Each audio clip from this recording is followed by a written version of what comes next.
everyone, and welcome to Storytime with the Amsterdam Free Library. This week, we're going to be reading books about the Iditarod. The Iditarod is an annual dog sled race that's run in Alaska from Anchorage to Nome.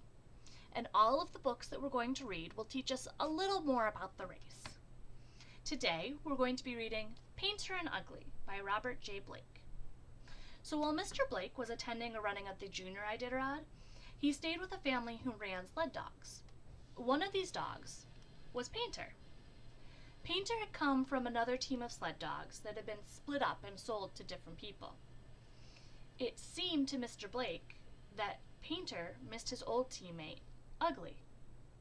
But Painter's new owners didn't know where Ugly was. So Mr. Blake began to wonder, what if? What if Painter and Ugly found each other again? What if they found each other again while they were running a race?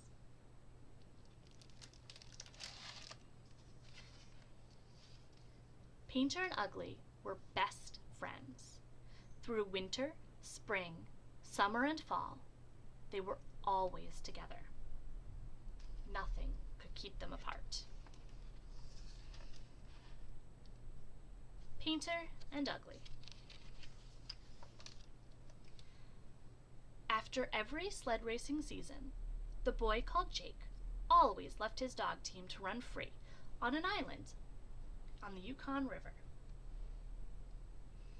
He was good to the team, and every day returned with fresh water, food, and hugs for each dog.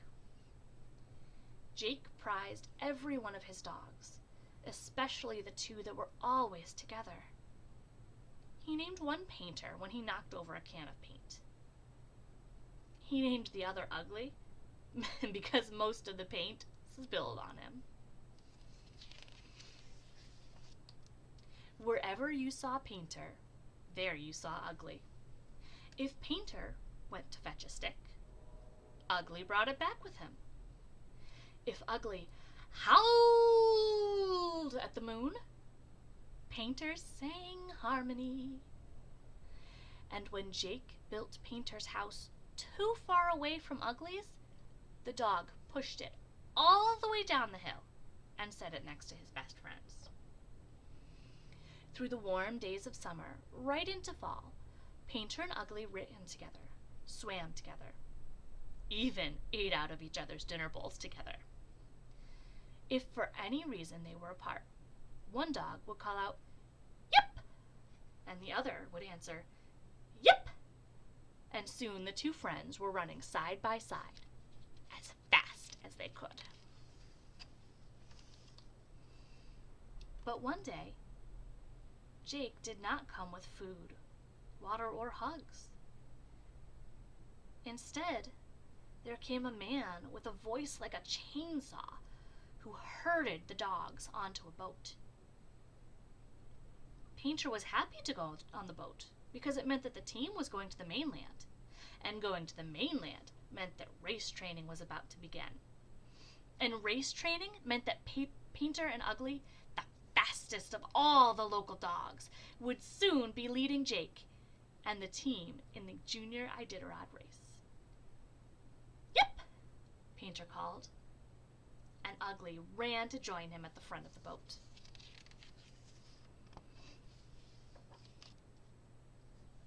But when the team reached the mainland, there was still no Jake.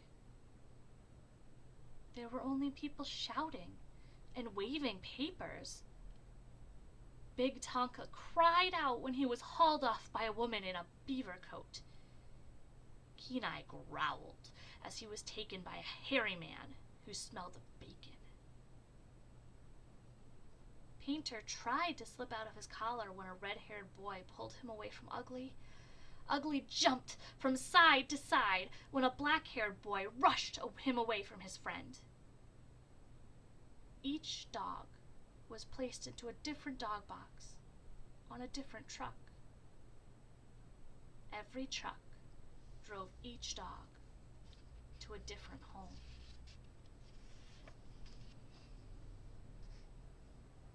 On his new dog lot, Painter peeked out of his doghouse at the other dogs.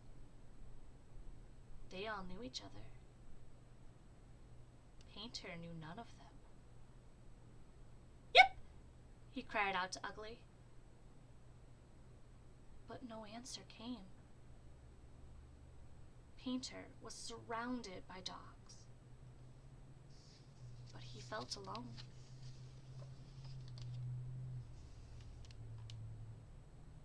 On his first training run, Painter was distracted as he looked for his best friend.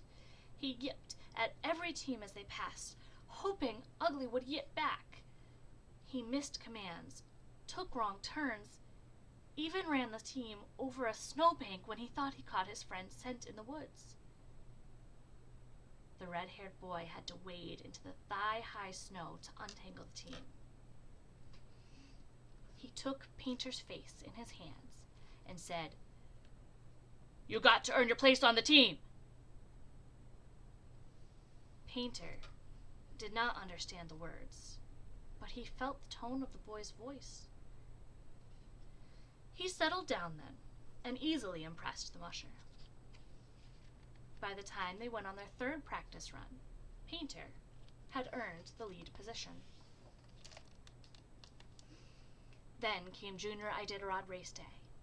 200 dogs on 20 teams. Every dog was barking, rolling in the snow, and leaping high in the air. All except one. Painter stood still, with his nose tasting the air. Rushing across the frozen river and through the race grounds, the wind delivered the sounds and smells of every team, and it brought Painter one familiar scent. Ugly! 8 teams had already left when it was Painter's turn's team in the starting chute. The dogs barked and howled, screamed and cried, and then, suddenly, the whole team went silent. They were ready to take off. Soon, the only sounds that could be heard were the jingling of the dogs' tags, ch-ch-ching, and the hiss of sled runners on the snow.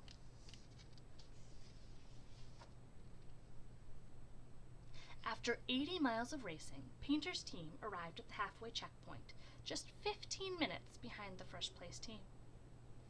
Here, the teams were required to stop and rest for 10 hours. The red-haired boy gave the dogs food, water, and soft hay bedding to sleep on. As his team slept, Painter sat, looking, sniffing, listening, hoping for a sign from his friend. Then across the chill night air came a familiar call. "Yip! Yip!" Painter called back. "Quiet!" yelled the musher. The dogs went silent.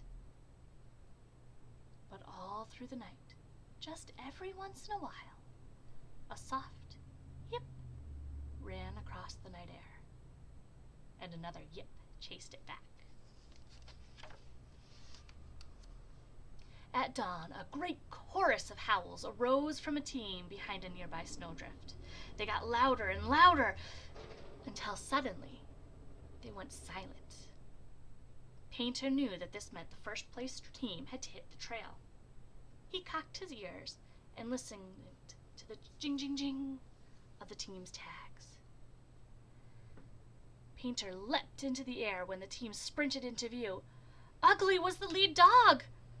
Ugly signaled to Painter by flicking his ears and letting out 3 quick yips. Yip, yip, yip!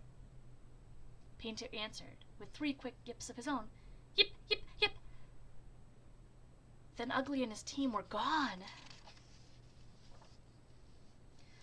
Up ahead, Ugly brought his team across the frozen Yentna River.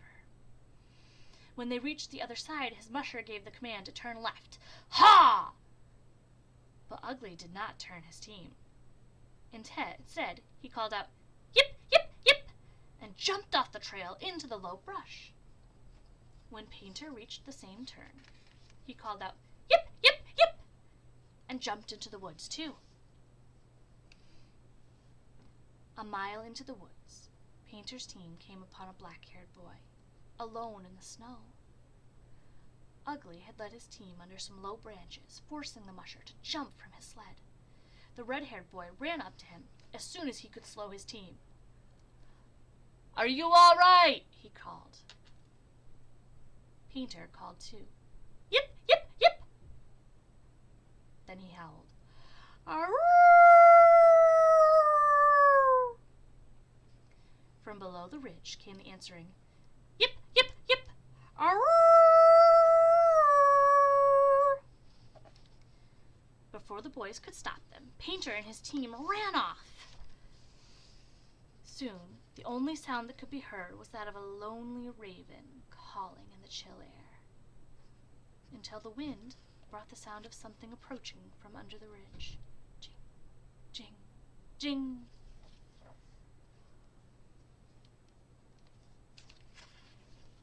Together at last, Painter and Ugly waited for no one.